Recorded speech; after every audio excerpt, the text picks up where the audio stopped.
Alors, on reçoit souvent des sportifs de l'extrême ici, mais chez vous, c'est pure folie. Alors, c'est pure folie parce que, donc, je rappelle, 7 marathons en 7 jours, mais surtout, en fait, vous devez, j'imagine, dans votre préparation, tenir compte des temps de vol. Il y a le problème de l'alimentation, le problème des amplitudes de température.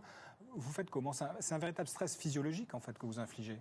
Oui, effectivement, je vais être soumise à pas mal de stress physiologiques et environnementaux du fait des différences de température, des variations de taux d'humidité. Alors, je m'entraîne actuellement notamment à l'INSEP avec le pôle recherche, le pôle médical.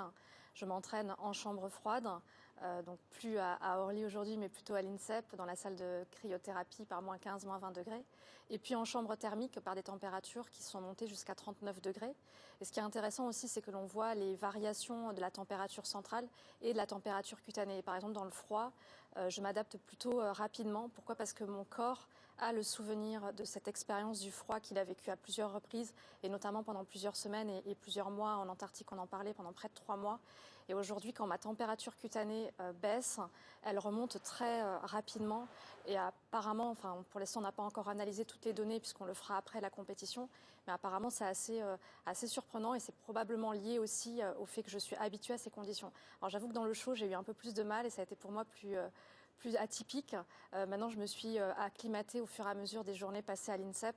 J'ai passé plusieurs heures en chambre thermique à courir à vitesse spécifique, c'est-à-dire à l'allure que je vise pour les marathons, les 7 marathons.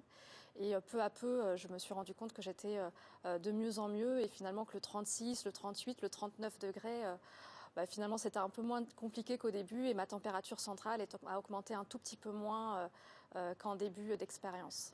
Vous allez quand même risquer l'hypothermie, le coup de chaleur, vous allez souffrir. Qu'est-ce qui vous motive?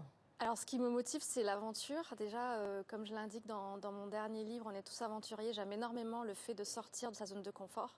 Et l'aventure, pour moi, on la vit dans l'exploration, mais aussi dans le sport, dans sa vie familiale, dans sa vie professionnelle. Et j'ai vécu différents types d'expériences dans ma vie qui me font penser que l'aventure, elle est vraiment partout.